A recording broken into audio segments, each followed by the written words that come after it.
The star at the center of our solar system has an estimated age of 4.6 billion years, while the Milky Way galaxy itself sits at a venerable 13.6 billion years old. Each day, new stars are cataloged and observed for the presence of orbiting bodies.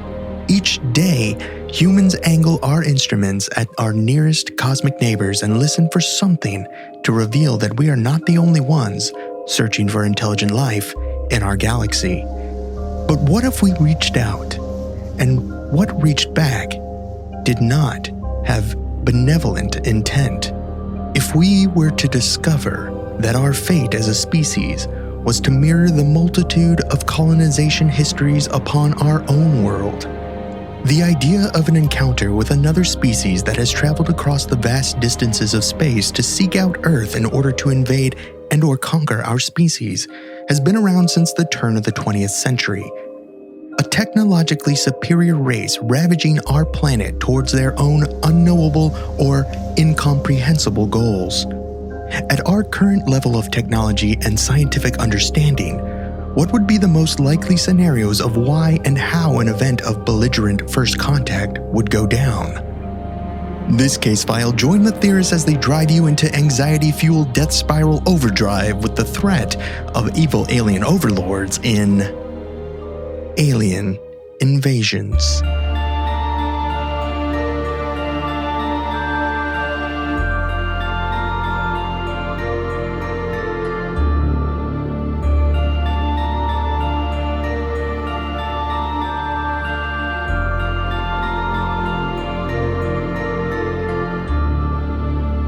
Welcome to Alien Theorists Theorizing, Case File 251. Alien Invasions. I'm Zell. I'm Dan. And I'm Andrew. Oh, you feel that? Yeah, I mean, I'm not deaf. Oh. You know, That's nice. It's a beautiful thing. we dropped the ever-increasing dead weight. Ever increasing. That's fair. No, it just turns out our boy's just a fair weather podcaster. Yeah, he needs perfect. Minor inconvenience and he's out. He needs ideal conditions. Ideal. Or That's what it is. he's calling in his exit from this week. Last Using minute. his ATT 6 day. No, because we lost 25% of the podcast. We said, let's change it up a bit this week. We follow a lot of the true, kind of like a true crime case file a lot of the time. Every once in a while we do one of these, but more of a what if podcast. So we've talked about so many cases of abduction, hybridization, UFO sightings. So if these ETs are on Earth or observing Earth or abducting us, we thought, why not just have a good old pack your bowl, take a big old smoke, and theorize about what an ET invasion of Earth would look like. Why not? Yeah, but So this could be about a 5-minute case file because that's how long it would take. yeah. Right? It's like fucking game over, boys. TLDR, we're fucked. Absolutely. But as with most things, it's a matter of perspective, I think, and to kind of get that kickstarted, you have to consider that our galaxy itself, the Milky Way, is about 400 billion stars. And with that, you have a potential for about 6 billion Earth-like planets orbiting them. And we're probably finding more of those All the every time. day. The more we look, the more it seems like planets form in pretty much every star in some fashion. That kicks up the potential for intelligent life being out there. Every day we find more. Yeah, it ticks another box, and so we keep raising the potential for finding actually intelligent life out there. And whether we're reaching out there via SETI or just being here, I guess it's depending on their technology level, whether they would be able to find us and travel here is kind of what we're looking at. But with just the Milky Way, I mean, if you look out to other galaxies, I mean, there could probably be anywhere like around 2 trillion other galaxies. And within those galaxies, you have 400 billion, billions and billions. The mathematics, like once you get to that point you can't even calculate it. Like it's just, No. Take some kind of world computer to actually work that out. So we've briefly talked on it before. It's come up on many different case files in some fashion, but like the Drake equation. Oh, I know that one. That's where you take crappy Canadian sitcom and bad rap music and equals fucking that shitty rapper, right? Equals a billionaire somehow, yes. Yeah, that's the real fucking That's the real mystery. That makes no fucking sense. The famous Drake equation, coined by Frank Drake, the American radio astronomer, who recently passed away just September 2nd of this year. Buddy. So R.I.P. Natural causes at the age of 92, ripe old age. That's a good run. That's a good run. Did a good run. Really good. That's a good run. Forever changing the way that we search for extraterrestrial life. I mean, he was an integral part of SETI, of establishing SETI, search for extraterrestrial intelligence. He came up with a kind of useful equation in 1961 of trying to figure out how you could take a number of variables and put those together and try to calculate the number of detectable civilizations within the Milky Way. It kind of runs like the number of civilizations which humans could communicate with equals the mean rate of star formation times a fraction of stars that have planets times the mean number of planets that could support life per star with planets times fraction of life supporting planets that develop minus life common denominator and pi 3.14 carry around the 4, about it. Carry the 4, long division. Yeah. Right. There's about 4 more variables that fucking train leaves the station at 5 o'clock, gets there at 7 o'clock. There's 45 people on the train. Like fucking it's complicated stuff. But with our most recent calculations of running through this, of the data that we do have from our tiny little piece of relatively, to us, like a small exploration and reaches out into space, the odds of us encountering intelligent life in the Milky Way are somewhere between 53 and 99%. So, somewhere in there. How do they get to that? The percentage of what we could, that we're the only ones, 50% chance that we're the only ones? That there is the answer here, or like what you're looking for, is the number of detectable intelligence life. Well, yeah. So there's between 53 and 99 is what you're saying. Of us being the only. That's what I mean. That's a weird answer to get, because usually if you put it in the N, it'll give, like if I plugged a bunch of numbers in here and it gives me 12,600 civilizations that we may be able to communicate with. Right. And then wherever them being located would also be You put that in your computer or in your calculator? Yeah, you can plug it all in. You could plug in the numbers, like just plug in random numbers. I'm surprised you can get a result other than boobies, because that's all I got. Turn it upside down. 8808 8008. No, but yeah, there's obviously there's tons of websites that have the Drake equation calculators. You can sit there all day and just go through them, like I've done before, and see how high the number can get, which it gets really high really, really quick if you just put like every solar system has one planet that could potentially be Earth-like. How many of those planets, even if it's only 5% of the planets, which spawn some life, and then even just 5% of those planets, which spawn intelligent life, and then 5% of those planets, which spawn like interstellar communication, you still get thousands. Yeah. So it's not out of the realm of possibility. Like there could be life out there, searching the stars just like we are, looking for somebody to reach back or answer look at the percentage. Like there's more a chance that there is than there isn't, according to the equation. According to that equation, right? Then there's a couple other ones, and the Drake equation has changed over the years. I think the one I was looking at was the original one. I think there has been there's people have added stuff on as tweak it as they go. I mean, you got it. Like it's just like a general consensus, I would imagine, with most people, other than maybe the religious. That it's just the fact there's got to be a certain amount of naivete about not thinking that anyone right. Like come on, that we're the most chances that we're the only we're the most special. Yeah, it's not so much. I think it's probably you would find the general consensus that yes, there might be life out there, but whether or not that is intelligent life as we would define it. I don't know. I think if I went down just randomly on the street, asked 100 people would be like, "Yeah, there's probably motherfucking aliens out there, and they're probably pretty smart." I'm gonna say it's a majority.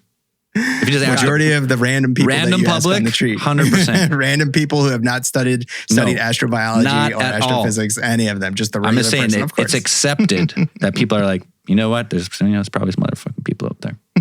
Gotta be. It's got to be. How can you? And then if you were to take those random people and just told them the facts that we just told them, how many planets are out there and how many galaxies other than our own, they'd be like, yeah, there's got to be at least one. There's got to be at least one other one.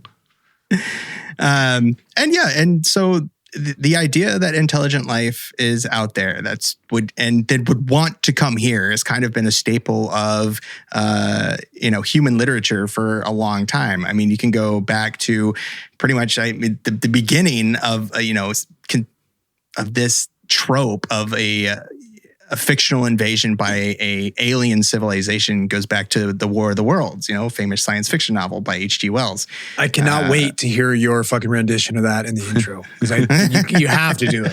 You got it, man. And then plus all the stuff that happened when it came out and everybody was freaking out. The original. Like the 1930s broadcast, right? Yeah, the 1930s broadcast and all the hoopla that produced. It's just, the people back then even believed that, this is really happening. This is possible. There's a possibility that this could happen. But the story of an alien invasion as speculative fiction has always been in literature. It's always kind of just pervaded literature from the late 1800s.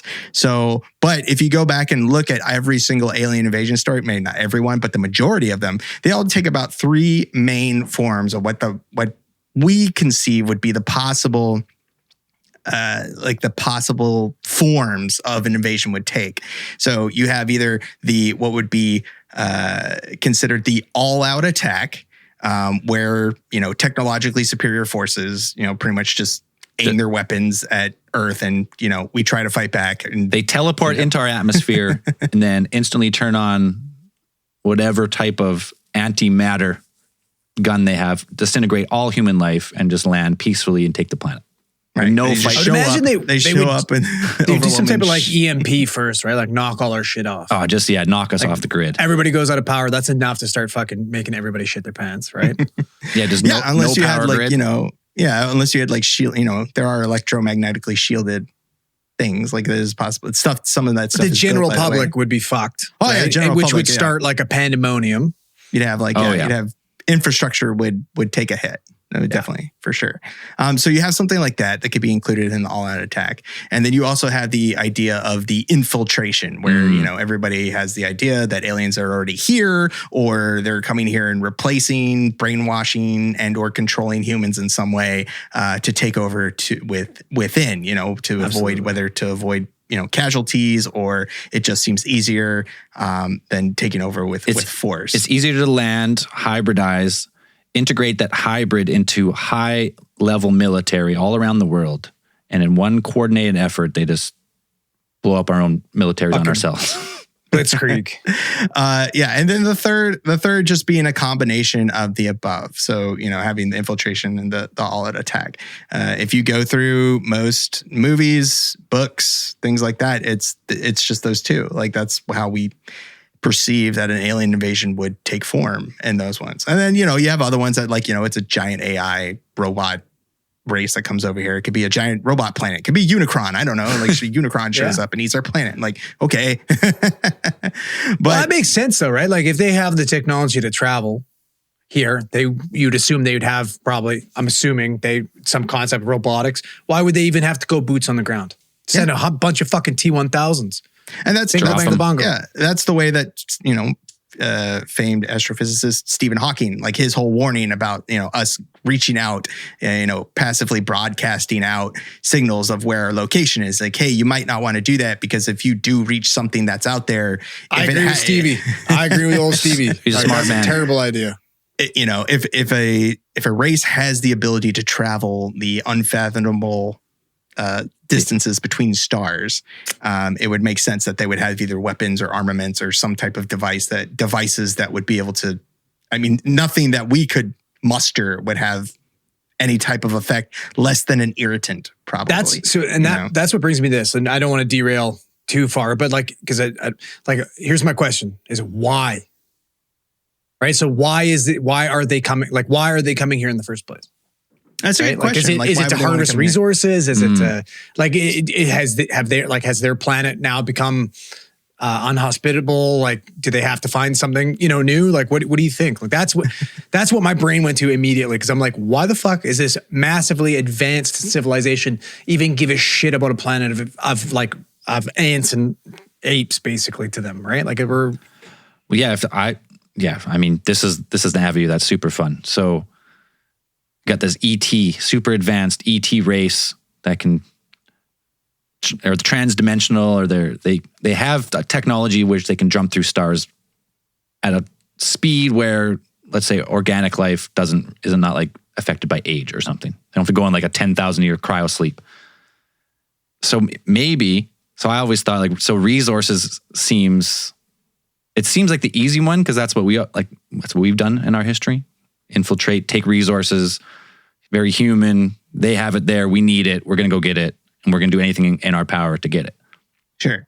But then you're like, then you say like, and then you start realizing they start doing all those like, all this, like this, what do you call it? The spectrometer stuff where Sure. they can decide, they can find out what minerals are on different asteroids, what their primary composition is. And they're like, actually, there's other asteroids out there which seem to us so extremely valuable that our planet, it'd seem easier for an ET race to go and just scoop up a super high dense asteroid of whatever mineral they need and just take it home. I mean, you could find some of those, and some of those asteroids are made of things that's like, those are the insides of planets. Like those would be resources that generally like you wouldn't find like on the surface of a planet, or, within like, like a mile underground or even deeper than that. You probably have like elements in there that it's like, okay, well, this was part of more pure, I would assume like more pure forms of like materials that we would consider here. Like people think gold, or,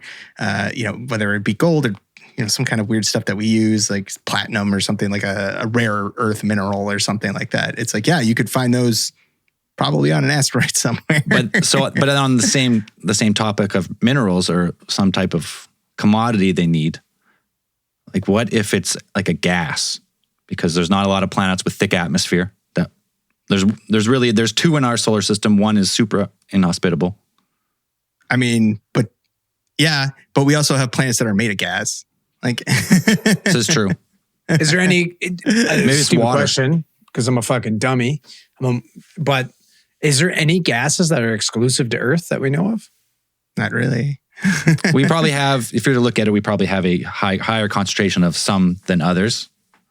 So, or maybe and that's assuming that our atmosphere is unique, like it is. Well, maybe assuming it is unique. Say the composition of our atmosphere, just the ratio between nitrogen and oxygen and carbon and everything else that floats up there is to an so maybe that's one of the reasons, to an ET super race of galaxy conquering murderers. Our atmosphere is the perfect fuel or something for them. Like that we're like where there's very few of our type of planet. But that would seem very short-sighted, because it's like, why would you use a rare thing to like planet? Like if our planet is rare, if the atmosphere is rare, I don't know if you'd use it as a fuel. Like you want. Well, maybe that's the only way you can jump dimensions with this certain fuel. Well, sure, we could assume that too. Like certain fuel is what causes them to be able to jump dimensions. But like, what happens if this is just a nomadic fucking species? And they're just roaming? They're just roam. That's just what they fucking do. They're nomadic. Take a planet. It was only a matter of time before they got to Earth. And you look at like stuff like Mars where, was there a previous fucking people that inhabited Mars potentially? We don't know. Right? Maybe that's what happened to them. Maybe they fucking landed there, took it, harvested it, and now they move on. Because that's how they use up all the resource. They use up everything till the planet's off balance and the planet starts deteriorating, loses its atmosphere, and they jump to the next one. Yeah. Because they're just, there's all consuming. They don't really care about conservation of the planet. They take it for all it's worth over 1 million years. Choose the next target. Send probes out. This is what they do. What'd you say? Sorry? Well, I was just gonna interject. Keep going where you're going, but I was gonna say, is that any different than what we're fucking looking to do right now? Jump somewhere else? Because we've completely depleted the resources in our country and in our world, and it's going to shit. So now we have to start looking at other places because we're overpopulating Just in and we're case. fucking destroying. Yeah, Right? For the 10,000 years in the future where we really have used everything up. Yeah, I don't know. But yeah, so I like that theory of so there's this nomadic race, all consuming. They land on a planet. They live there for 1 million years or whatever it is till they adapt. They exhaust the resources. But before they exhaust, they've already chosen their next target. The local population there, they hybridize.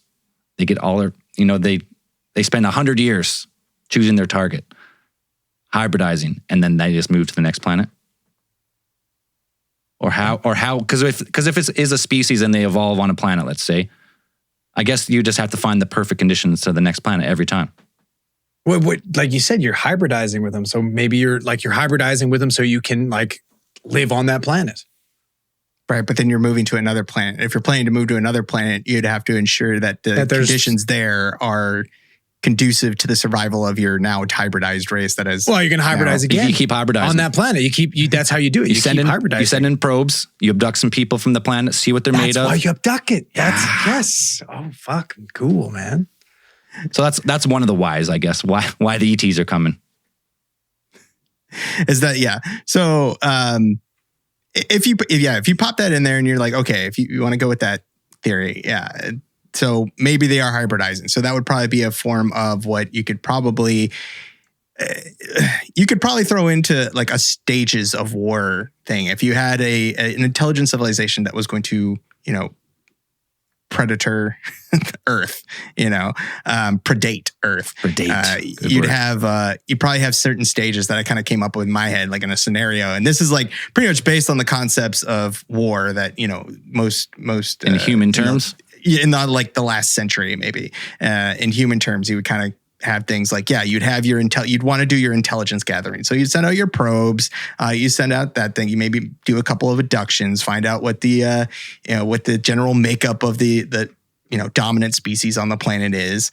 If you want to experiment with hybrids, that seems like a costly endeavor. And I don't know for like much payoff, because it's like you have to still survive in your spaceships. Like you would have designed your spaceships for your race wherever you came from. But it is a possibility of something like that. Your second stage will probably end up with logistics. Like you got to figure out how you're going to, how we get there. You're going to have energy. Like how are you going to secure energy in the solar system that you get to while you're either, terraforming it, or you're going to hang out at this planet and you're going to wage a war, essentially. If these aliens even eat food, what do they consume? What do they consume for energy? Whether they're biologic, and that would also be determined. They're parked. They're parked and they're just doing their research, right? They're like, before we get down there, before we want to take these guys out, like we're going to formulate a plan. Like we're going to blitzkrieg these fucking guys, or what are we going to do? Let's think about it. This is an advanced race. They're way smarter than us. You know how easy, like literally they could sit there and be like, look at these fucking guys, these schmucks and their books. And, all we got to do is like, hey, why don't we go park our ship above fucking Jerusalem and put a little fucking shining light down there? And hey, you know what? Jesus has returned. Bow down. This is what I want you to do. Use the power of our own books against us. Right? Well, that's what I'm saying, right? Like you do that, or go to Mecca and just completely manipulate. Or, hey, better idea. Let's go to the States and tell them you're JFK Jr. Right? Like they wouldn't even have to even touch boots on the ground. We got people that would do the work for them. We would turn on ourselves in a fucking minute. Yeah. All of this assuming that whatever their objective is to somehow manipulate a small section of the population, even small. So if we're going after the religious population, relatively small, small. If you think relatively in terms of the entire population of the world, I'm saying. You could send you send a few. You could cover the major religions, and you're getting well over half the planet. You got fucking Muhammad, you got Jesus, you got JFK Jr. What else are fucking Shiva? Like, come on. Yeah, a couple gods from other mythologies. Fucking Zeus. Anybody believe in him anymore? I don't know. Right. I would. I think I do actually. I think I'm going to take up. Jay, should we bring it back? Greek polytheism. Yeah. Should we bring it back? I think we should. It sounds like it sounds like a fun one. I agree. That's probably the coolest one. They're not just gods. They can still come down. They can still. It sounds like a fun time. You have superpowers. Bring back Zeus. You don't live that far from the next big city. Hey, I can climb a mountain. Can you? Mount Olympus, I can make it. You're getting a chance. Need a couple Cliff Bars. Trail mix, I got it. 5 beers and 2 Cliff Bars, and Andrew. Yeah, he's fucking go biggie. I can go the distance. All right. You like that? You fucking like that? So you want to hear this guy? Yes, absolutely. Just like that. We got to remake the movie, animated version, but Andrew's the star. I can get Michael Bolton on board for sure. He'll do the soundtrack. Love it. All right, where'd we leave off? Yeah, if they go ahead and settle if they settle the logistics and they kind of be like, okay, we have all the material, we have all the energy, we have all that stuff, how would they possibly deploy against us? How would they combat humans? And it's like, there's a number of ideas that out there that, what technology they could personally do. Personally, for me, probably the best one, is least energy intensive, is just using a kinetic energy weapon. Like, you just use a mass accelerator. All you would have to do is just like poke an asteroid. Like, you poke an asteroid and just send it down here. Yeah, but then so that's assuming they don't want our planet, our resources, our climate and stuff, because that sending a cascading. So is that what we're working on? Is that premise that they're gonna take our atmosphere? Because then we have to change. Not necessarily. I think we should go through a few different. We can go every angle. Right? So let's go on Dan's angle. So they don't really care. They have an unlimited timeline to take the planet. They can wipe us out through cataclysm by asteroid. Come here, poke an asteroid, send up 1,000 fragmented pieces, pretty much just rendering humanity toast. Or you could just drop it on all the major cities if you really wanted to. Boys, we don't have enough fucking oil riggers to go up there and drill in those bastards. All right, we're fucking. We got some good riggers in Alberta. We do, but not enough. Nah, man, OPEC's shutting down oil production right now, so it's like there's be some oil riggers. Oh, so there's a couple oil riggers out of a job, so we can send them up. We're good. We need them on standby, I think, like SWAT team. Hopefully Aerosmith will still always be around. trained. Yeah, always ready to go. Well, they're out of work now. They got fucking, they're ready. They're ready to go.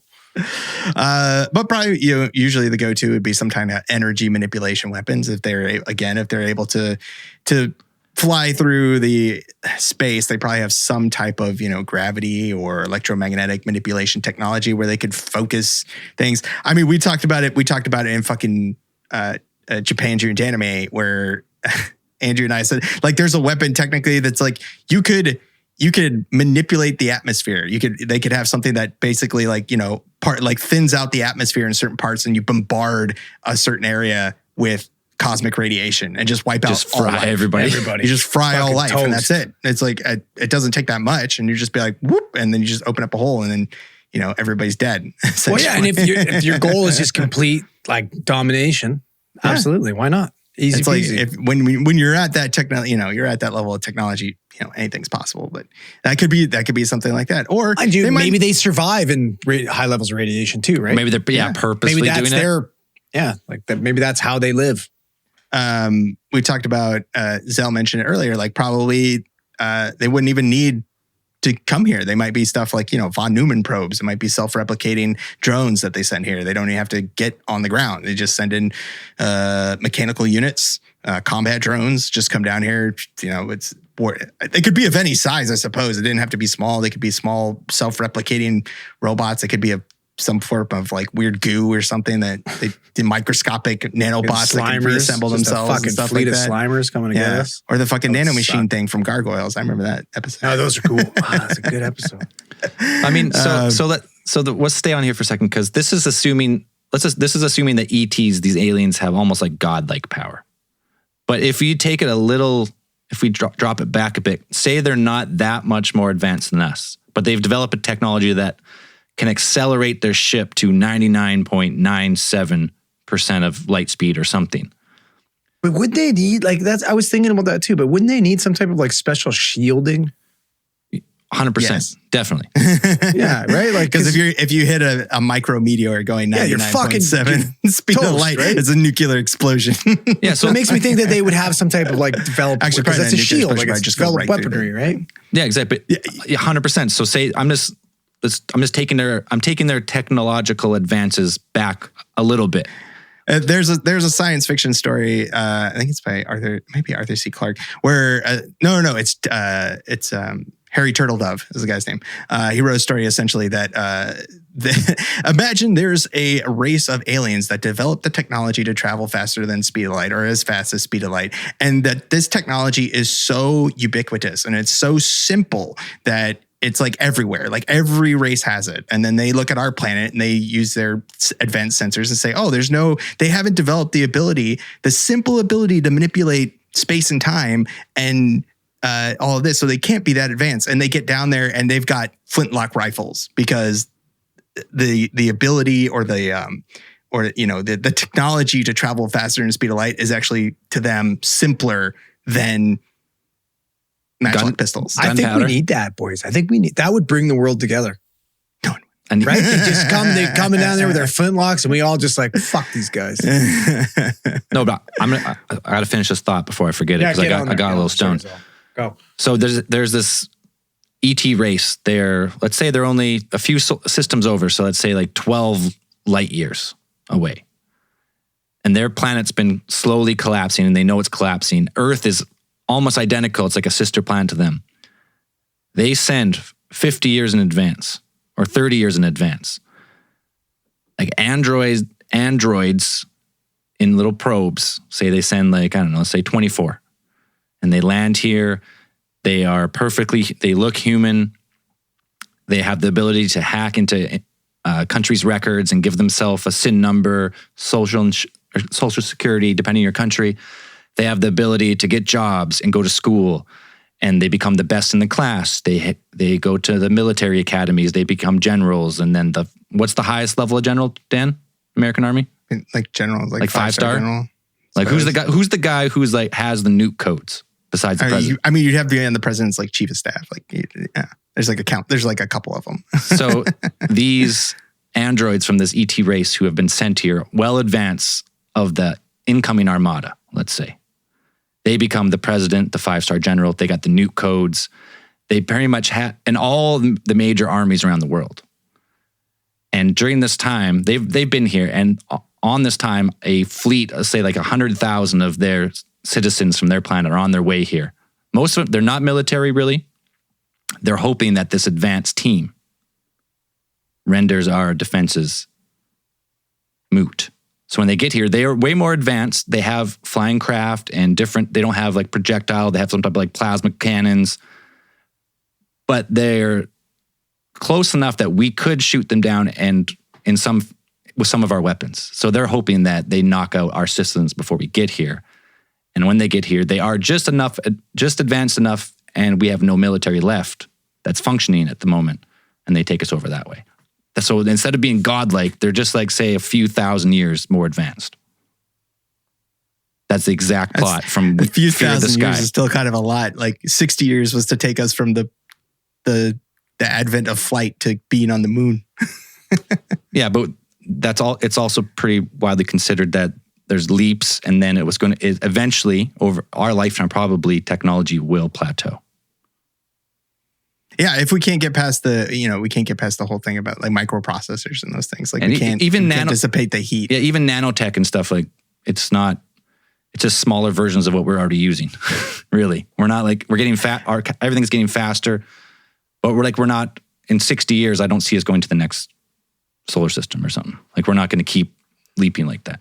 Well, that's another thing. That's what they talked about, a theory that just came out a little whiles ago that it might be that alien races or just civilizations in general, like you reach a certain point where your civilization does plateau and either you spiral into self-destruction where you're using more energy than you can produce, or you go into like a homeostatic like revolution, and then you realize that you have to live in harmony with your environment. And I'm not talking just about like nature, but just like, you have to produce as much as you're taking, and you just have to do that within your unless place. Something like this happens, right? And for whatever reason, maybe we are successful. Like fucking the 1% chance we do win and we do fend them off and we are successful.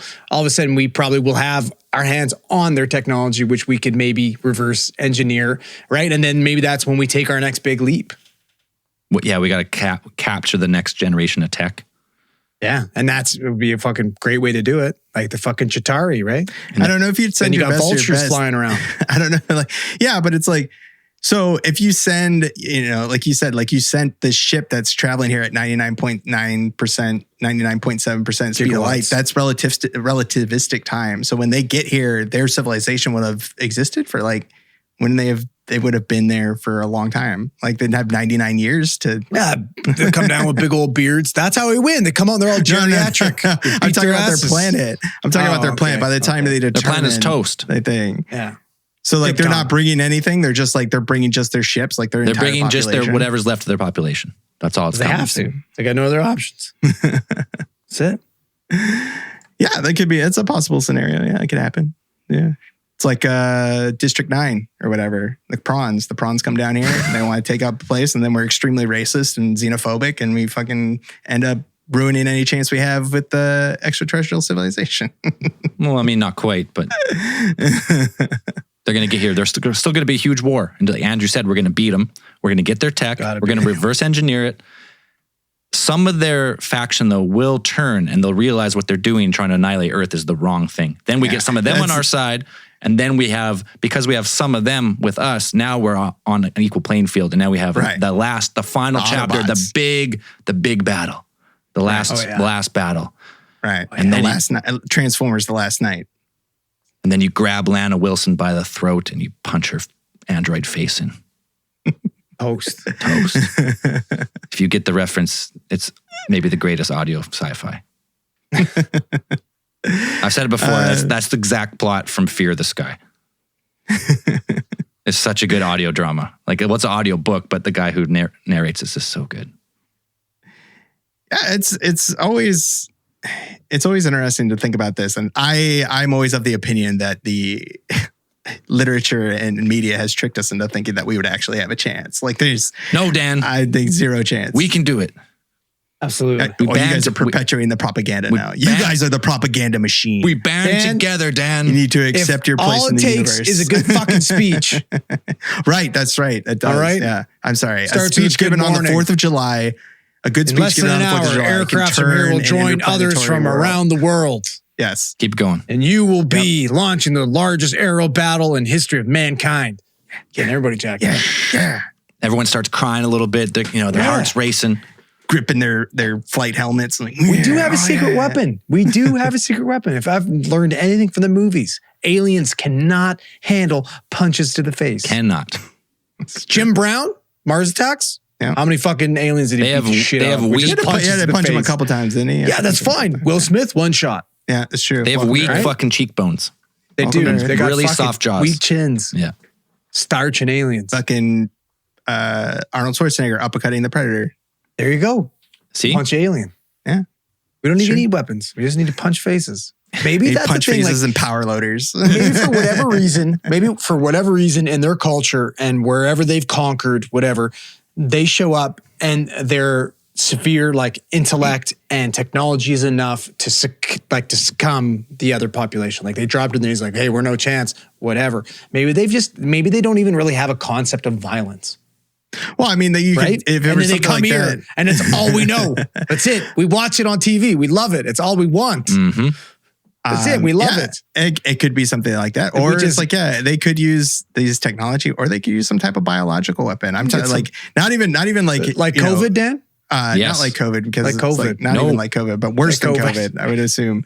That's always been my big problem with some of these things. It's like, why wouldn't, if you have all this data on humans, you have all these hybridizations, you have all those things, like you would probably be pretty familiar with the anatomy and the physiology of the human species. So if you really just wanted to wipe them out, like you would just have to release some type of, pathogen or something, even a chemical. Like you could synthesize some type of chemical that would just either like disrupt your brain, like disrupt the activity in your brain. Nervous system. Yeah, and you just drop dead. I mean, it'd be like sarin nerve gas, but it would just be like, harmless to everything else. And then just be like, yeah, whatever, you're dead. Circulate it through the atmosphere, and then how much would you need though? I've always wondered this, because I've had this thought before. So if you wanted to poison the atmosphere with some gas to kill everyone, Like, how many spaceships are bringing this fucking gas here? Like, how much you pumping in? Well, I mean, we just said like it was like an entire planet. Like, no, you just need a bunch of fucking big old blow up things like on Thanksgiving, like Batman, right? And they spray the gas out, the laughing gas, and they fucking get everybody. Watch out for that Macy's Day Parade. What you got to Thanksgiving parade. What you want to do if you want to be really successful, you really want to get this virus into their body. First, you create a virus that's mild for most, but can be very severe and deadly for some, causing the world to trigger a mass vaccination campaign, where then you infiltrate the vaccination plants, you implant a more deadly virus inside the vaccine. But it doesn't work right away. It takes 2, 3, 4, 5 years. People start dropping. People start questioning your own systems. We start crumbling from the inside. And as the world collapses from chaos and everyone dying from the slow-acting death in the vaccine, then you just take over. Simple. You give me chest pain, man. This is what's happening. Anxiety attack here. This is what could be happening right now. I love sending people. Then you can have a few of those your unvaccinated friends being like, "I fucking told you." See, I'm alive, bitch. I fucking told you so. I'm alive, and then they get vaporized by the alien anyway. So in the end, it didn't matter. I had a fucking buddy that was unvaccinated, and he was like offering to sell his sperm. He's like, "You guys are all fucking. You're gonna be sterile. Yeah, you're sterile. So much sperm, $10,000. Yeah." I mean, all right. If it was sterile, I'd think about it, but then you got to pass on those genes. I don't want to do that. No, thank you. There was more ways that I want to get more into how humans could possibly fight back or some other theories, but my beer's empty. Punches to the face. We got to take a short break, and we're going to be right back. All right. We're talking about other ways we could fight back. Yes. And, our primary go-to would be swift consecutive punches to the face. Absolutely. Well, you got to think, like, what happens? There's small chance, but what happens to these people? Like we talk about, they don't know violence. Maybe they've never been struck in the face. And they come in there and they're like, listen, you fucking human scum. Like, bow down. We're way smarter than you. We're better at all this fucking technology and fucking word papers and numbers and all these fucking things. We're way better. And then you just fucking crack them. Just crack that motherfucker in the face. And he's like, oh! Like, just, got a little bleed, he's got a little blood coming, oh! And it's it. And they just run back to their shits and he's got weak cheekbones and a really soft jaw. Yeah, man. And their whole existence has been, they've never had close combat. They never had martial arts. They've always had like long range fighting. And then all you have to do to beat them is you got to get in close. And also because they have never had any physical combat, they don't lift weights. They're really weak. They're like a 5-year-old. So if you get in close, you can start tossing them. Boys, if we're getting in fist fights with 5-year-olds, we're winning all day. You can take a lot of 5-year-olds before you get tired. A ton of 5-year-olds. I would clear a room with 5-year-olds. I'm not even that much taller than a 5-year-old, and I'd beat the You could grab a 5-year-old like a nunchuck and just start swinging him around, just taking everybody buddy, out. I'd be Michelangelo with those fucking things, with those 5-year-olds. No problem, dude. Cowabunga. So assuming they don't have any physical skill, they're super weak. This might be our best option if they get in. If they get in close, you just got to get in close before they can use their plasma rifles and whatever else they have, long range tech they have. They don't have anything close. I would be the first guy getting plasma rifles. Just try it, big old, just a sucky. Just sucky them. Quick sucker punch, then I get plasma rifle. They see it coming. That's all she wrote. Yeah. Or you get killed by their giant robot guards that they just take out. They're just like, no. 1,000's going to fucking spike my face. They're like, yes, we evolved past physical altercations, but that's why we designed these guys. And this fucking 10-foot robot, jacked Sasquatch robots come out and fucking, oh no. Now we're fucked then. But then we got fucking Sasquatch. We got a real Sasquatch. But they're like chrome Sasquatches because they're alien, because they're from space. So they're like, but real, the OG metal. Sasquatch will take care. They're all cloned from the OG. He comes out with his fucking what the fuck's the thing? His championship Sasquatch. belt. Man. Flying elbow American? drop. Oh, fucking just leg drop. Done. So yeah, if we were going to have any chance of perhaps even formulating up something close to a resistance to alien invaders, it'd probably it would probably depend a lot on our time for preparation. So that would also be determined by our early warning systems. So we do have stuff in place that's kind of like that right now. Right now, we use them primarily for near Earth objects, NEOs, like for asteroids and things like that. So we have there's a large catalog of objects that are being tracked by NASA and other in cooperation with. That's why we have those oil driggers on standby. Always. Yes. Yeah. Always. Yeah. Aerosmith is always on call, or a cover band if they're not there, if one of them's sick or something. What an example of this would probably be NASA's Wide Field Infrared Survey Explorer, WISE, which was built, I think it was put up there in 2004, and it did a whole bunch of cool stuff out there. Took a bunch of pictures, which they're still actually going through the data of those things right now, like infrared pictures that they took while it was up there. And then they put it to sleep and they reactivated it and repurposed it to essentially just scan the skies for these, help scan the skies for these near Earth objects. But if you had a ship, potentially an alien ship that is moving towards Earth and it's large enough and it's slow enough, you could probably pick it up on one of those telescopes or one of those, one of those. And so you're hoping probably, if you're thinking like, okay, what is the most effective weapon that we have right now? Most devastating. In terms of destruction, most devastating. Oh yeah, the nukes, baby. It's going to be nukes, right? We're going to have nukes. That's probably going to be our best bet on, outside of the atmosphere. That's pretty much what you got. You got atomic weapons with high payloads and whatever, and you can launch these things into space. And you're kind of hoping that, the time that it takes to get one of these spaceships, it's like just to get the rocket out of the atmosphere and towards one of these things and hoping that they're not tracking them. It's like they're not moving. The good thing about nukes is we could shoot so many at once. But it would take like hours to get to a place. Well, yeah, let's say we have, but they're on standby. They're in their silos primed because we have this long range detection. We know they're there. They've been primed for months. They can fire at any time.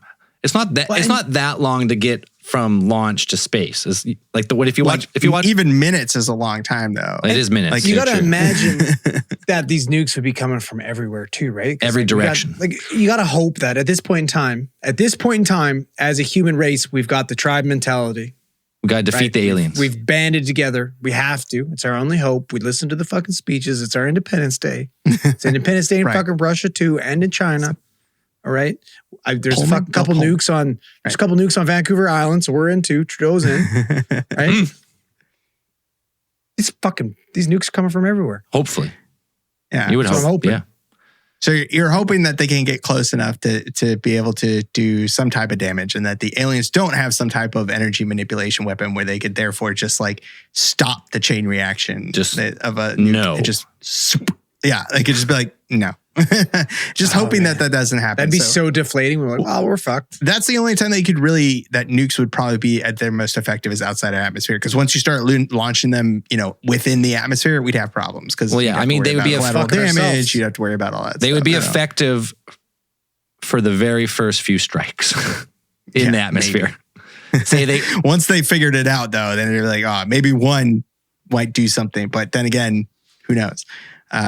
But yeah, that would probably be the things. And you'd probably have to hope even in the future, I mean, there's a concept that was come up by a bunch of crazy Soviet scientists, like back in the day, where they had like armed space stations. Like that was the idea. Originally it was probably like, well, we're going to put them up there. It's like, no, we're not going to let you put nukes in space because you're just going to launch them down at Earth. No, they're here for the aliens only. No, for the aliens, man. Bro. Yeah, sure, 100%. Buddy. Sure, Ivan, whatever. But yeah, if we had something like orbital defense platforms, maybe like around the moon or something, or stationed on the moon, I suppose. You could have something like that, like they had in Independence Day 2, where you have like a space station on the moon that's got, orbital defenses, or, sometimes you see in science fictions, like there's a whole ring around Earth, like in Starship Troopers, there's like a whole entire orbital ring of planetary defense cannons or something like that. Hopefully we might have something like that. Might have a chance. Might also be just, a risk of collateral damage, because once they blow that up, all those giant pieces would come spiraling down to Earth. Cause a cascading effect of satellite destruction. It would super suck. Riddling the planet. Super suck. So you have those. Once they get inside our atmosphere, stuff's going to get a little bit more dodgy. You probably have stuff like probably our best things right now that you could rely on. You probably have something like a kinetic energy weapon. We do have those, like a railgun. Like they do now, don't they? Those are fucking cool. I think they might. I don't know if they still have one commissioned. I'm pretty sure they took apart the one that they had mounted on a U.S. Navy ship. That's the one I've seen before. Yeah, that one. I mean, they still have problems. Like the kinetic energy weapons that we know of right now. Even that one had its own problems, like maintenance cost and keeping it up and running, and just like the way the materials, like keeping the materials maintained, was difficult and these things. So you're kind of hoping that. If we had one of those if we could shoot one of those out, that might be something that we could, if you're accelerating a certain object to a certain speed, at that speed, there's nothing really they could do about it. Yeah, that speed, even a small projectile, like what are they going, like 8,000 kilometers an hour? Yeah, you're launching like a fucking rod, iron rod at them and at fucking Mach 1,000 or whatever, 100. Yeah, just go through everything. There's probably not much they can do about it. And you're hoping that they don't have some type of force field technology or something like that. And so that is one concept, like that we do have railguns. That could be a possible thing. And we might, if we had if the early warning system was effective, we might have time to develop, an effective thing. If you pooled all the resources in the world, maybe to put together some of these very effective, like out of atmosphere defense. We can have it'd be interesting though, because you have that year, and then all of a sudden, all these like countries with their secret technology starts coming to light. Hey, actually, all of a sudden they're firing up fucking HARP and just firing it at the aliens. Let's throw some tornadoes out. Just launch the power of our planet at the aliens. Space tornadoes. Yeah, space tornadoes. Suck on that, boys.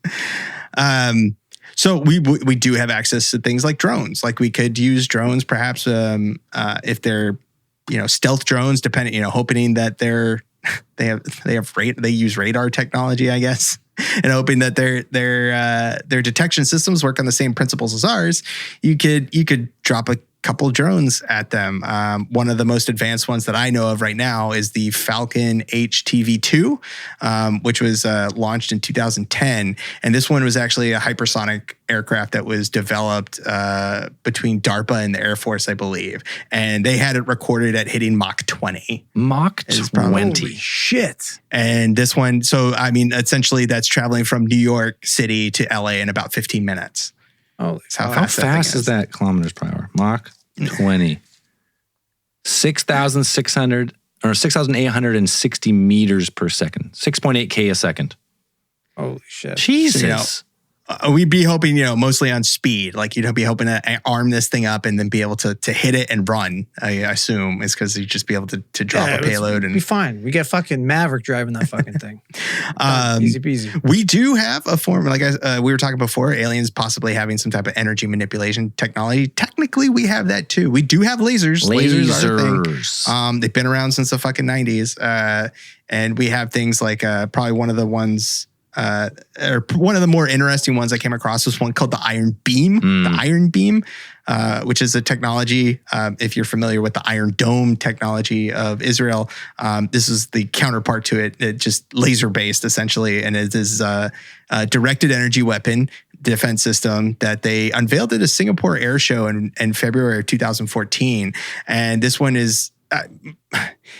most of the weapons, like laser weapons, they're cool, they're super neat, and they are super effective, but only at short ranges, like within a mile, maybe like a couple miles, really? Like 1 to 5 miles probably is what you're going to get.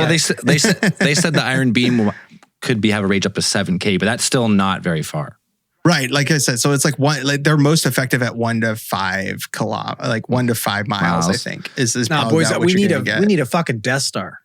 Yeah. Right? We got to be fucking blasting these fuckers like Alderaan. Well, isn't it because when lasers first came out and just post-war, like the very first like lab lasers, then they got into sci-fi. Lasers were the hot weapon. That was the ticket. Like lasers are the weapons of the aliens. And then we realized that the functionality at lasers drastically drops off at range. You need a massive amount of power to get them going, especially if you want a laser that's powerful enough to be, a Death Star laser beam. You're going to need an enormous full sun worth of power. you can eat a fuckload.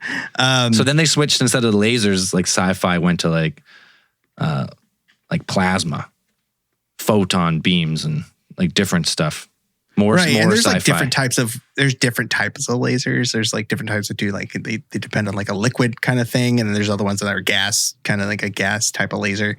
I think like we have ones that you can mount, and pretty much you have to mount them on ships. Like you can't really mount them on ships or like stable platforms. They're not extremely mobile or anything like that. And you're hoping, I mean, even this is you can't just throw one on the Jeep. Yeah, and just like blast away at things. But they are Zell's effective. old Tacoma. They got it in Afghanistan. I'm telling you right now. I'm telling you, yeah, buddy. That thing had upgraded leaf suspension.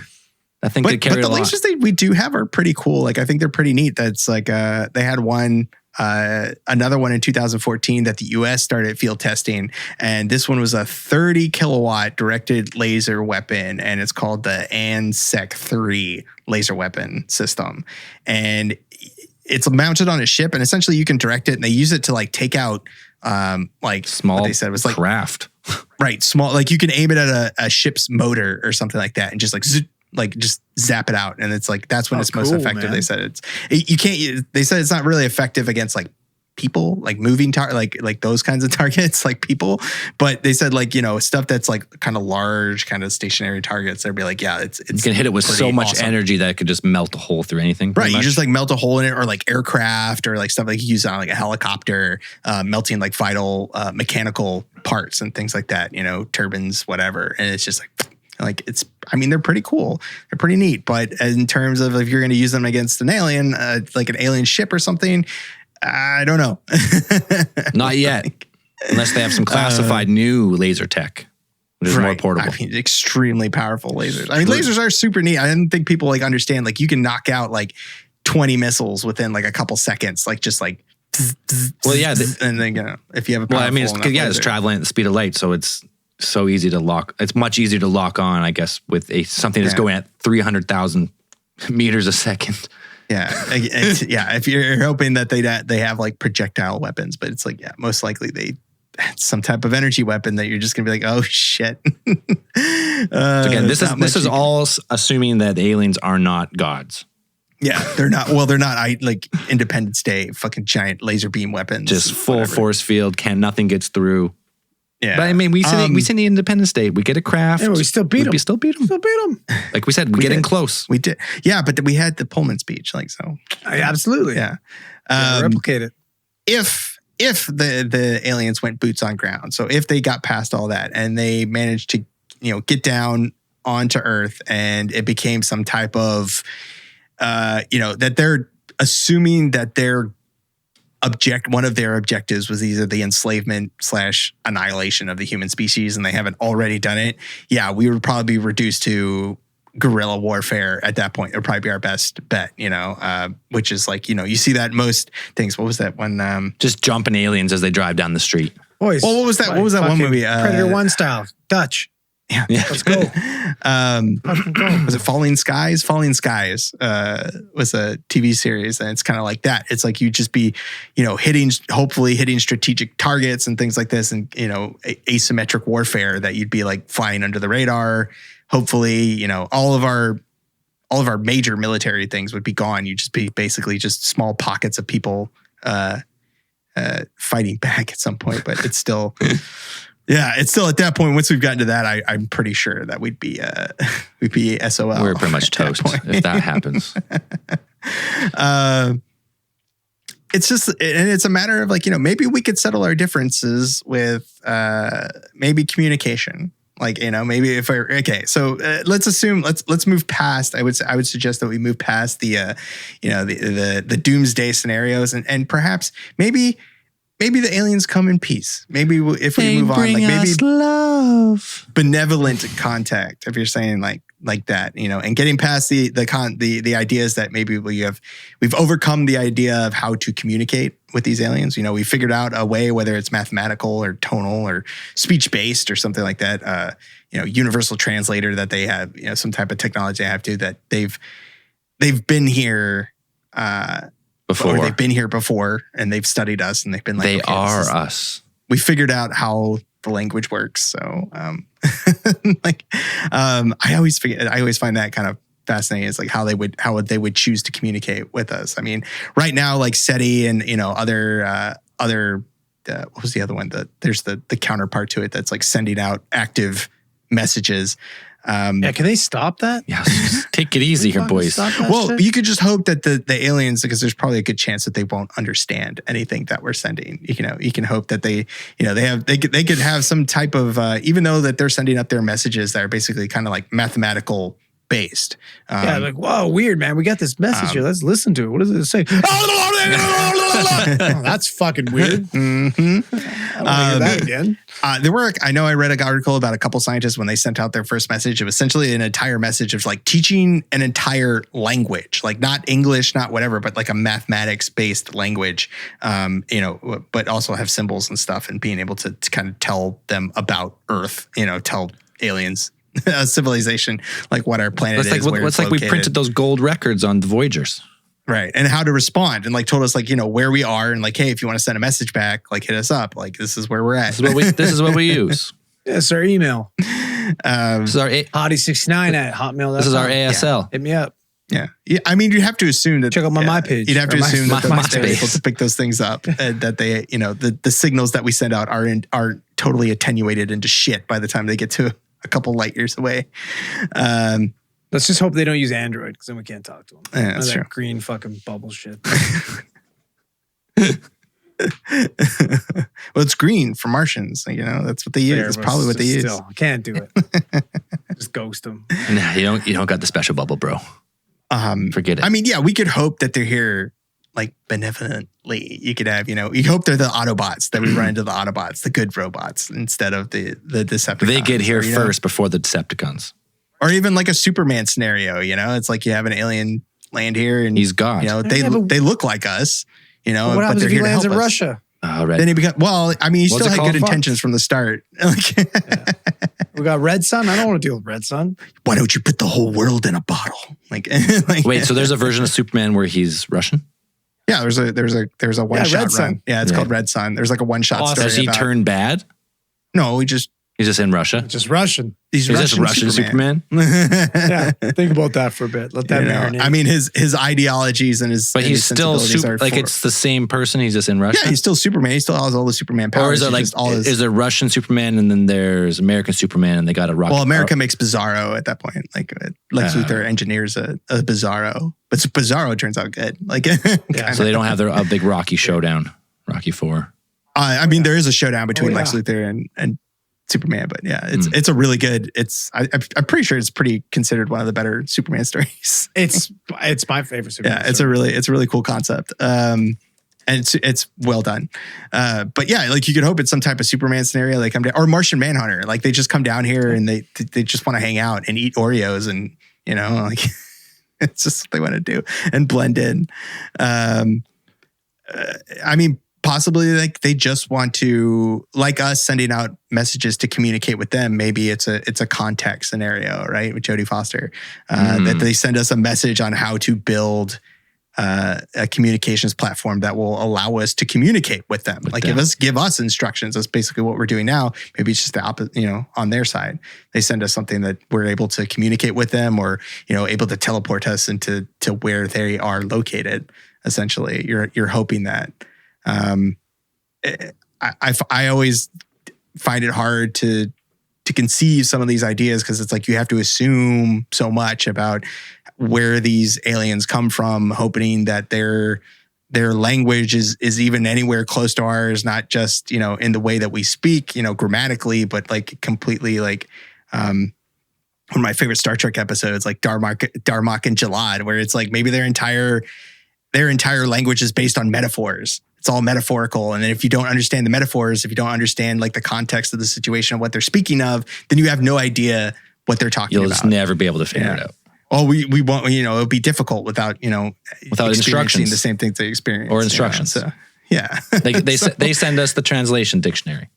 Hoping that they can do something like that, or they care enough to be. But, it's something that you can really say that I think alien invasions for the most part.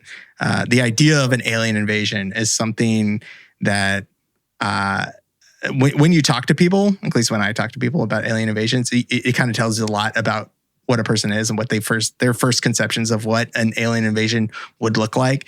Because an alien invasion, for the longest time has always been about the fear of the unknown. It's about something coming back, reaching out there and having something come back. And then it's treating you in like a hyper version of humanity is what most people conceive of. They're going to come here, strip all our resources and all this. That it is something that is the worst part of us. Yeah, we always and that is natural. We attach the human condition to the ET invasion.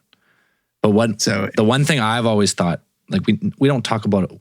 Like we always talk about like these different dimensions and stuff, but we never really talk about what they are. Like we understand, like we have the 4 dimensions. We have like the spatial dimensions, the length, the width, and the depth, the time. So we have the 4 dimensions. But then if you go with, which is one of the more popular theories of the last 50 years, like string theory, they say there's 10 dimensions. And dimensions 5 through 10 are just all the other strings of reality, past and future, and all other probabilities. And in those dimensions, our laws of physics may not have anything to do with theirs.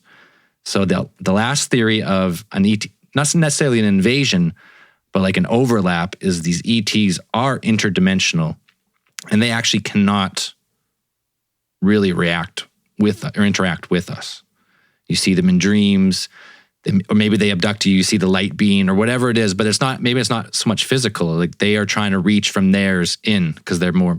Well, that's what they said, like Carl Sagan did in the one, he talks about like talking about a being from another dimension interacting with our dimension is like having like a piece of paper and like lowering that piece of paper. Like if you push it through like a 3-dimensional space, a 2D object, like you won't see anything, or you might see like the tiniest little line of like whatever of the paper, of the piece of paper, in your 3-dimensional space, like you won't be able to really see it, depending on what our, how our perception works, and being like, yeah, you might not be able to interact with them necessarily. It's just like, it just see little bits and pieces of this other universe, perhaps. Well, that's kind of like some of the people, they're trying to smash particles into each other in CERN, right? And one of the theories of string theories, if you were to smash these particles at such a speed, at such an energy, they would create a mini black hole. And if the energy was too great, it would cause like a vacuum decay, causing a gravitational bubble faster than the speed of light, instantly destroying our planet. In the very 1 in 10 trillion chance they could do it. Yeah. But that's like one of string theory. Like if you could crash these particles at such a speed, they say that is a way to like merge the R4 and the other 5 dimensions. Bananas. I think it would be a lot more energy required. Well, right now, they're obviously they're like, you can't do it. We can't do it right now. There's no way. We don't have the energy to do it. But if you go with string theory, I mean, string theory is obviously debated. It's really hard to prove, but it does tie up a lot of ends. The other stuff doesn't, and then leaves other ends untied that we know about. So instead of an ET invasion, that physical, we give them human traits. They're destructive. They have advanced tech. They take us over. Maybe these things, they're not good or bad. They are just there.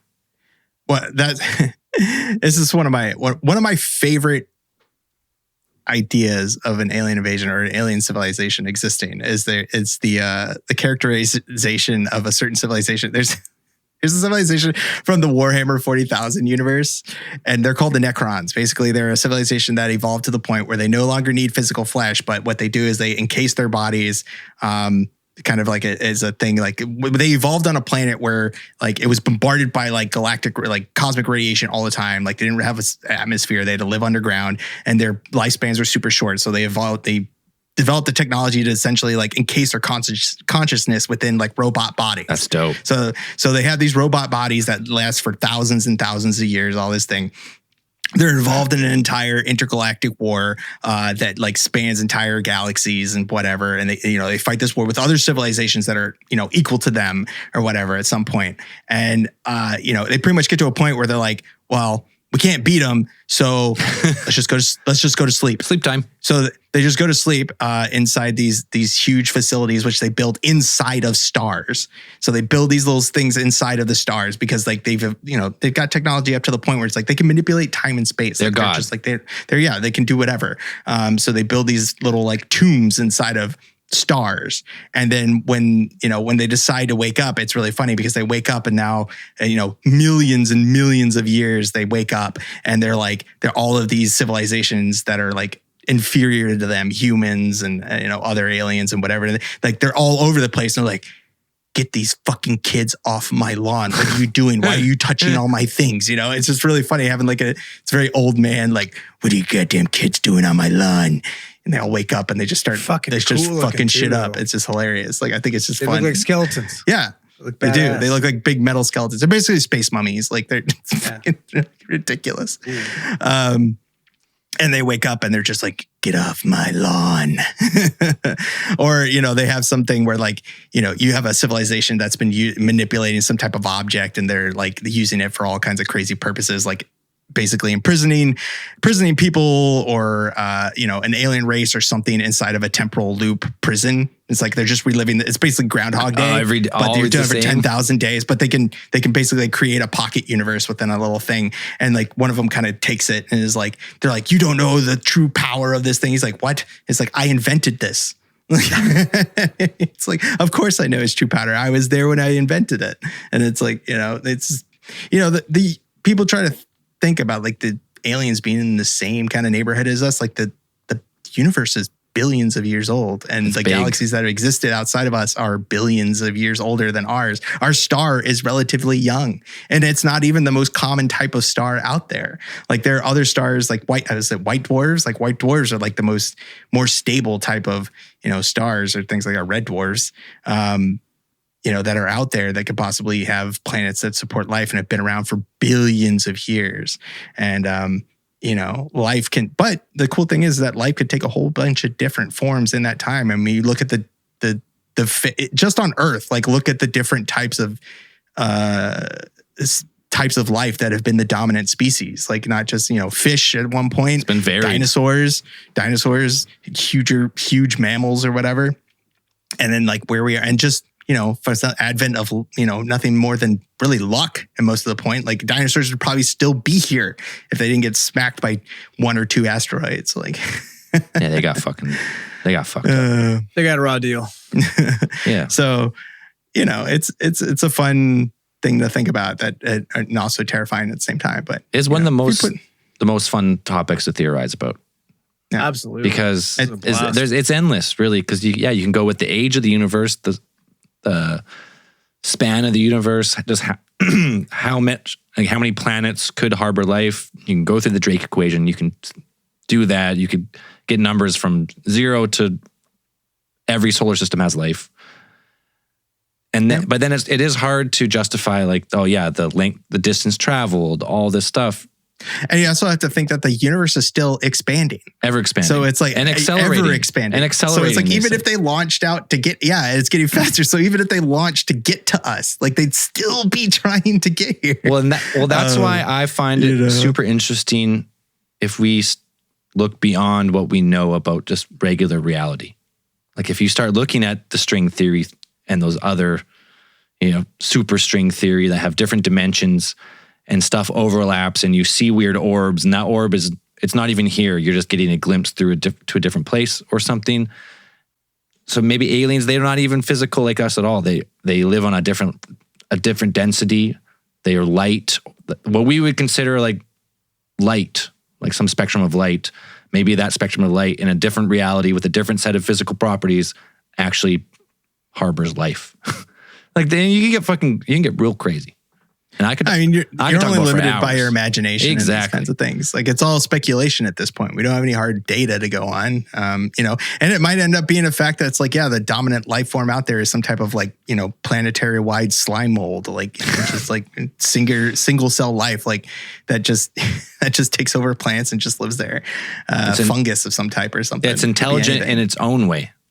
Yeah, it doesn't even have to be intelligent. It's just like, it's just maybe life is common. It's but perfectly adapted to take over all life. Just sits there. It's the flood. And it's slowly taking over. It just sits there. It's just like, it's happy to be where it is. It's just like, yeah, this is what I do now. I live on a planet. I grow just here. I consume everything. And I hang out. Yeah. It lives in harmony with its environment, maybe, who knows? Like it just produces its photosynthetic, just like lives in harmony with its star. And then that's how it's going to be. I just hope if there is an alien invasion, they're not the godlike ones. We got a chance. We got a fighting chance. As long as we can punch them. As long as we can punch them, we'll win. We got a chance. If anybody ever if you're ever worried about it or think about it, I mean, there's, again, the fascination with the idea of an alien invasion been around for 120 years. So go back. There's tons of books. I would suggest reading War of the Worlds. Like it's great. Like it's a great book. It's an OG. It's a fun story. And there's tons of other books out there that are really good about just having the concept of I am pretty much any concept that you can think of an alien invasion. Somebody has written a really cool book about it. Humans have great imaginations. We do. And it's I think it's the most fun. Yeah. I think I'll probably mention them because people are going to probably ask, read Childhood's End by Orson Scott Card? Arthur C. Clarke. Childhood's End is a really good one if people want a real crazy one to get with and things like that. And just, what's out there. And we're going to keep looking. So it's always looking. Fun to come back here. And, there's always going to be bad movies about alien invasions and whatnot. And there's going to be good movies about them, like Prey. Prey was a good movie. I still haven't seen it. And the theories will keep evolving. People will challenge string theory. Maybe a different theory will take root that makes a little more sense. It's not going to end. In our life, people always think, oh, we've discovered everything. We know. No, we don't. We don't fucking know. We're still looking. We're it's still going to, and if some type of, hard evidence of life turns up on Mars, that will change our whole thing. We still barely know how the brain works. If you really get, I wouldn't say barely, but we know a good chunk about it. But barely, I mean, we didn't know anything about it forever, and all of a sudden, maybe in 50 years, we've expanded our knowledge. But I don't think in 100 years from now, they're going to look back on this generation and be like, they know fucking nothing. They know nothing about the brain. They know how to cure. Yeah, those types of research and advancement science and things that they go keeps going. Leaps and bounds. It's again, the Wright brothers were 1900 flying out their tiny little plane Kitty Hawk, and no one believed them. No one wanted to. And then we landed on the moon 60 years later. Did we, Dan? We did. We haven't been back. Have you not seen the boot prints? They don't match the soles of the suits. We landed on the moon. They don't match the soles of the suits. We're there. Wow. And even if we didn't, we still haven't developed the entire physics of. We did go back after there were 15 missions to the moon. I think there were 6 successful or something. There's 6 missions to the moon. We haven't been back since. I'm saying, why not, Dan? Did we go to the moon? Boring. It is probably super boring. There's nothing up there. There's nothing there. We don't know how to use it. You can't build any permanent things on the moon. Or we were told not to go back. Sure. ET base up there. Like that. Dark side of the moon. Yeah. I like that. Pink Floyd is out there. They knew. Mm-hmm. Yeah. Anyways, super fun topic. Oh no, what is it? No, it's Super Soviet Shark Men. That's what kept us off in the moon. I saw that. Shark Side of the Moon. I saw a movie. Somebody linked that in our Discord. I had seen it before they linked it, but I was like, that's even better. It's so stupid. Dan's lost. He's lost his noodle there. Gone. We lost Dan. The Soviets genetically engineered shark people. They crossbred humans with sharks, and then they couldn't control them, so they launched them to the moon, and now they live on the dark side of the moon, or the shark side of the moon. Do they breathe regolith? Yes. They're sharks. They can survive anything. They can do it on Earth for billions of years. So ultimate life form. Do they have legs? Or they look like people. They look like they're like street sharks. Then shark. Yeah, they're like street sharks. Oh shit, man, street sharks. I remember street sharks. Still got a few of them. I watched a couple clips of the movie, and it is wild. I didn't watch the whole movie, but anyways, super fun theory. If you want to send us your theories, we try and read everything in our socials. Even if we don't respond, someone read it. I know someone fucking read it. So we're always looking for new theories. If you had a thought that we didn't cover, You know where to go. alientheorist.com. All the links are there. Easy peasy. Andrew, who do we got for this week's Theorite of the Week? This week's Theorite of the Week is Braden for giving us a break from his bullshit. What the fuck? Are you serious? We appreciate it, buddy. That was a surprise. That was the surprise. That was a surprise. Oh, yeah, it felt good. You know, Special one. put him on the sidelines for a minute. That's good. Blast. Nice. Put him on blast. You know how much less editing I'm going to have to do? Oh, fuck, man. No burping. Nobody's eating during the case file. Editing out What are you eating? Junior nothing mints? like that. I am eating Junior mints, actually. I dust an entire bag of chips during a case file. No shame. No shame. 100%. All right. If you're not supporting the show and you want to support your boys, support your favorite podcast, you know where to go. alientheorist.com. Hit that support tab.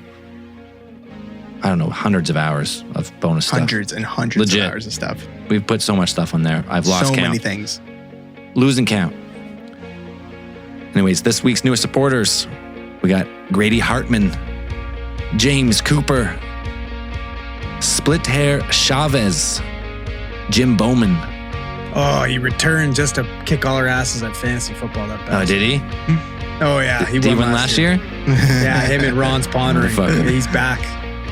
Cody Phipps, Nuri Freeman, Zach Papas, Michael Daniels, Trent Jones, Marcus Fafield? I think so. And Jamie Black. Thank you very much for supporting the show. Where is he? Ed? Huh? What? Huh? And as we always say at the end of these things, keep those eyes on the skies.